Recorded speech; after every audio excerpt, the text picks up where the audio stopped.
Bonjour, bonsoir Balandinho, soit des shows d'Enar TV. Merci Nabao Balandi des shows d'Enar TV. Ce que Talingamba Alboso, n'hésitez pas à s'abonner sur notre chaîne des shows d'Enar TV à la réalité.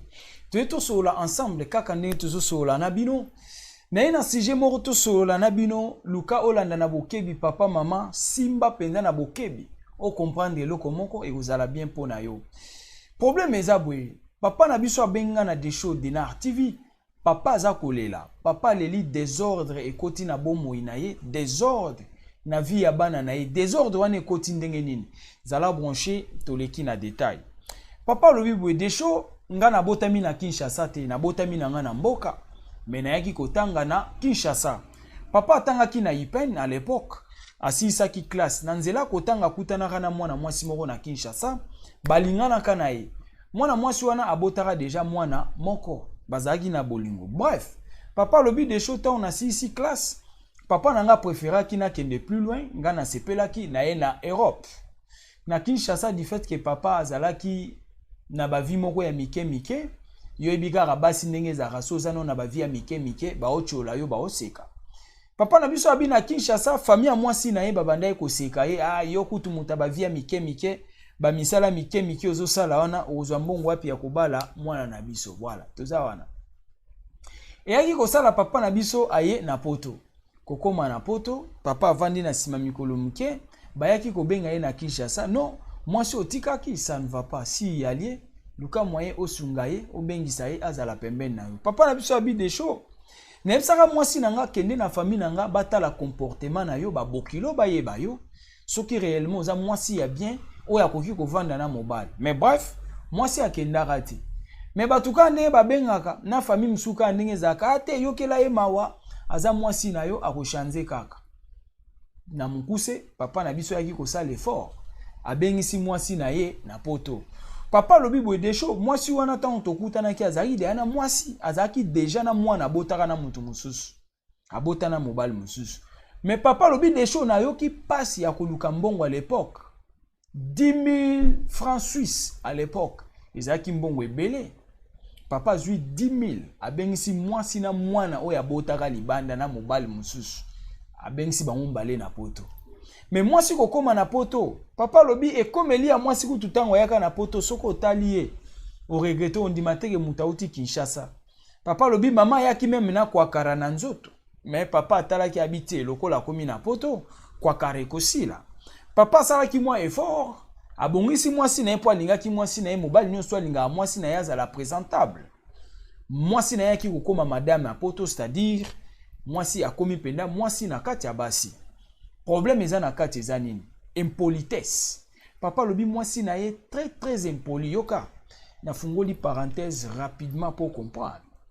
Oyebi na lingation non sala ba émission, nazala très classique et simple. Na pesa ba explication moko claire pour muta comprendre o meka ko retenir quelque chose.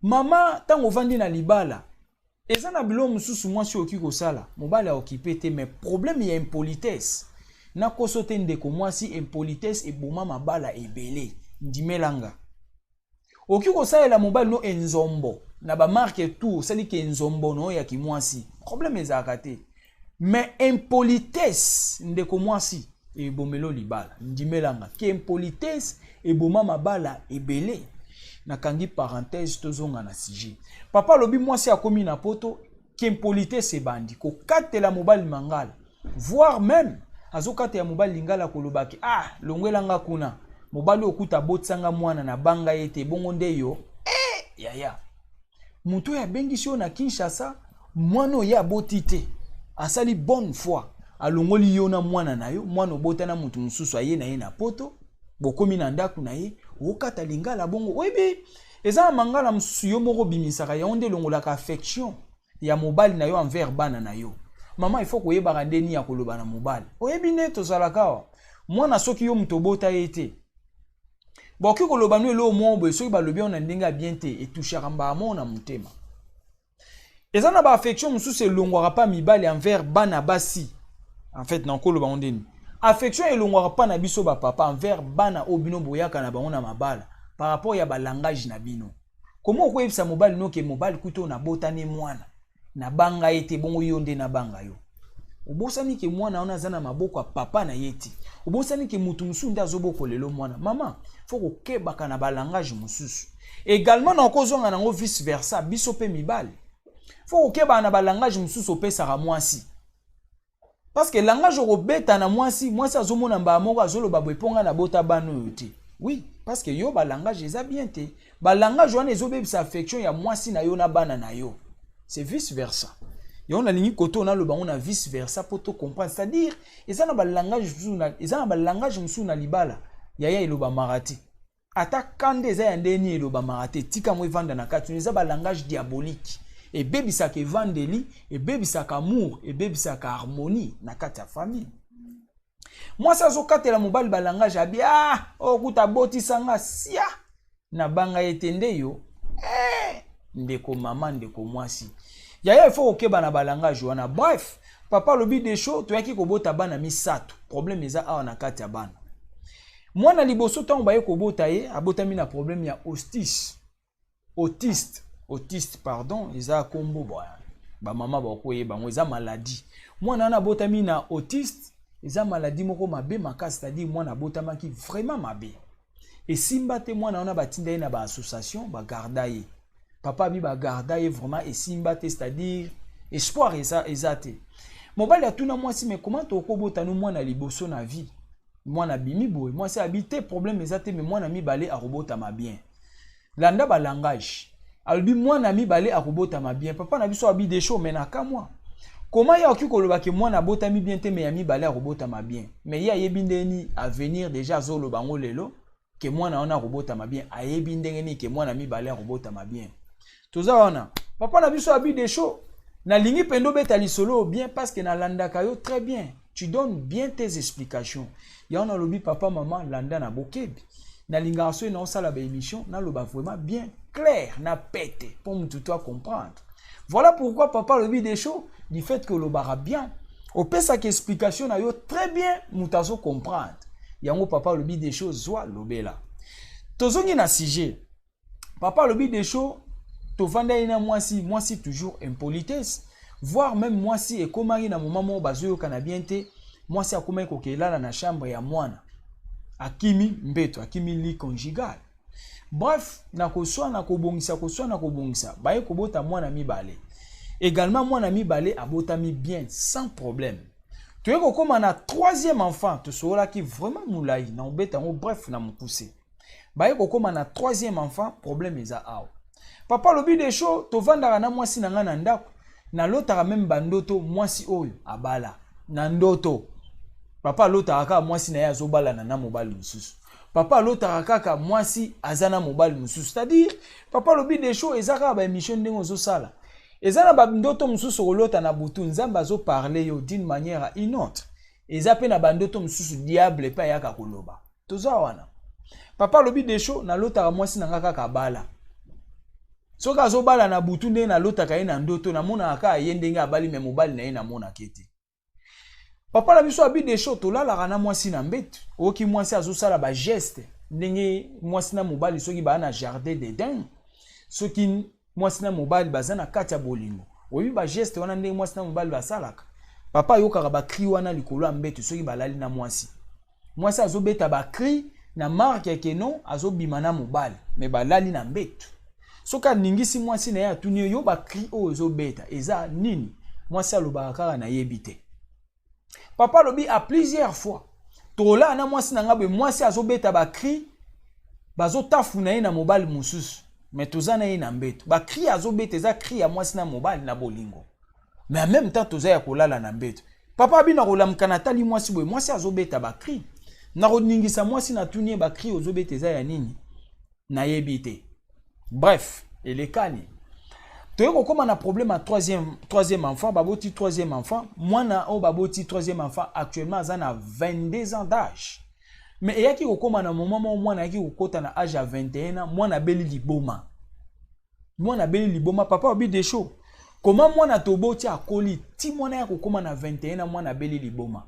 Moi na uti ko bela liboma na année passée. Alors tout ça na 2020, moi na 22 ans. Année passée moi na bela ki liboma. Moi na beli liboma, maman azo qui pète donc maman za c'est comme si kutu ezota la yete. Yaya webi nem sarabino ndoki ba comprendre kaika na ba acte. Ndoki ko webi na acte na ba langage. Ndoko comprendre ndoki. Papa lobi boy desho na famille a moi sinanga na Kinshasa, papa na bango pe abelaka liboma. Papa moi sinaye abelaka liboma.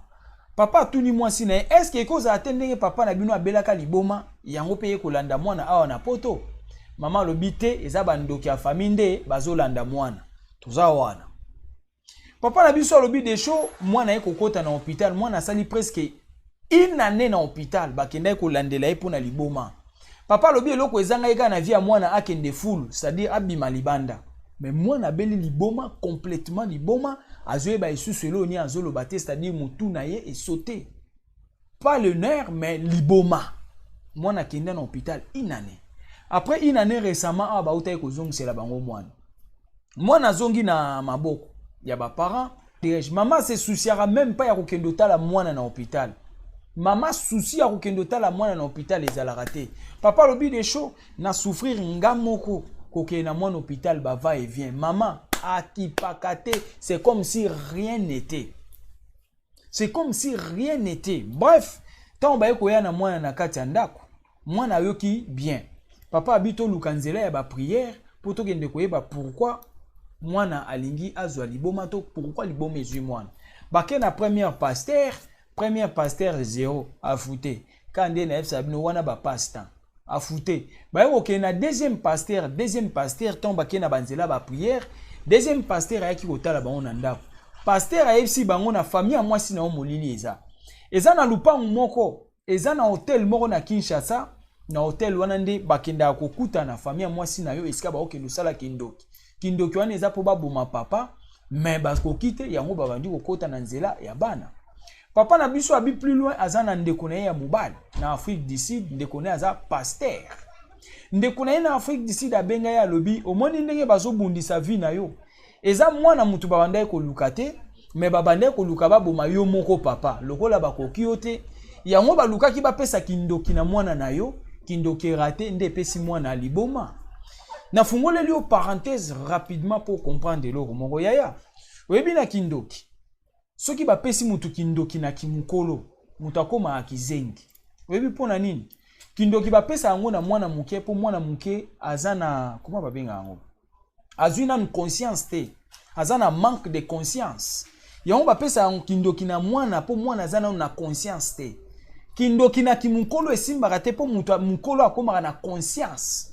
Azoye ba déjà mabe na malamu. Alors soki ba pesi mutu kindoki na kimukolo automatiquement liboma.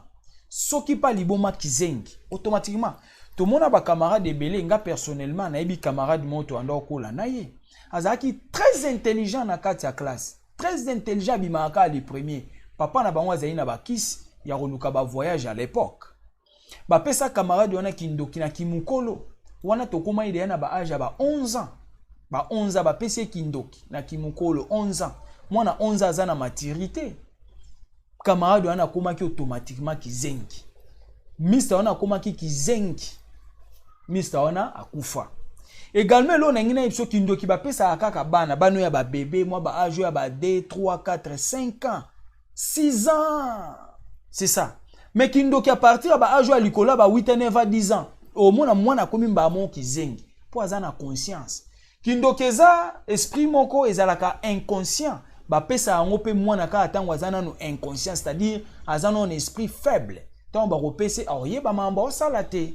Ba koyebisa ye chuba awa chubi, kata awa kati, boma awa bomi. Yango mona kindoki utaka na kibebe na kimwana nde mutu akoli nango. Tango okola nango komi na âge ndenge to vandi boye.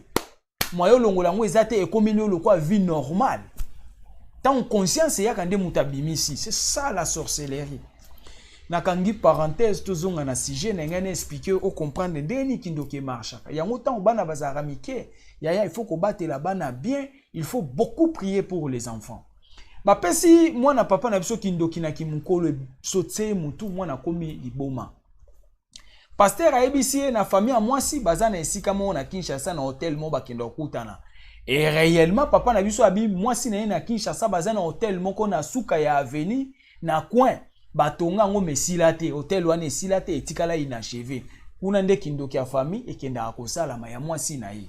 Toza wana papa confirmé ya koloba be tant bazalaki na Kinshasa ba problème ezaki pe mingi na vie ya nani ya mwasi na ye bakenda ko luka baye ba qu'est-ce qui se passe papa lobi des choses to kolanda na nzela ya prière na nzela ba pasteur ba prouver famille na bango ba na kindoki même na butu ye moko papa lota kaka kindoki mwasi abala na butu ba yebisa ka yo ye barate ki abala yo ye barate ki abala leki ya papa na biso pasteur na Afrique du Sud ayebisi papa na biso mwasi na yo famille na ye eza mobulu bazo luka bali ya yo moko mobali lokola bakoki yote yango baluki bapesa kindoki na mwana lokola kindoki raté yango mwana komi denge yango mwana beli liboma.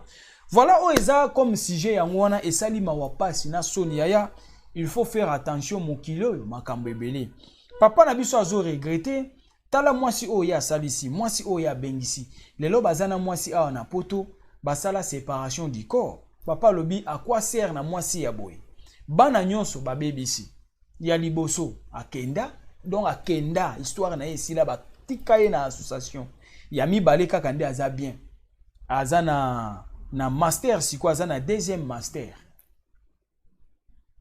ya misatu ba BBC ba komisi liboma sauf par la grâce de Dieu liboma esili ba sambeli mwana komi na deuxième psychologie azo sa psychologie akomi na deuxième.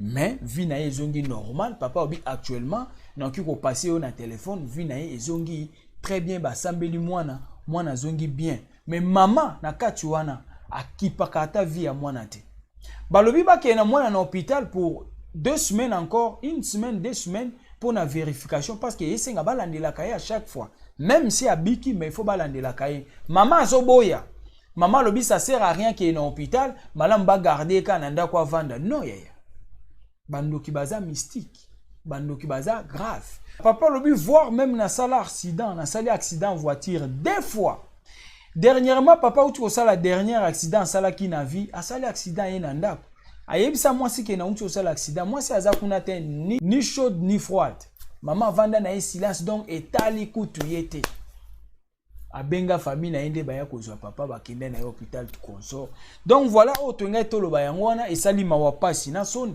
benga des shows de Nar TV na ba sujet à bientôt le belango o ekomeli ekomela ba misuste lisolo papa na biso ngwana to sola ki vraiment moulai makas nga na betelio essentiel pour meka ko comprendre toza wana numéro na ngwana ezo défiler benga biso ba sujet à bien partagez votre émission n'oubliez pas aimer commenter et ko sala bien ezalaki ya bino humble serviteur l'homme de bonne foi zala branché ba émission ezakoya ciao.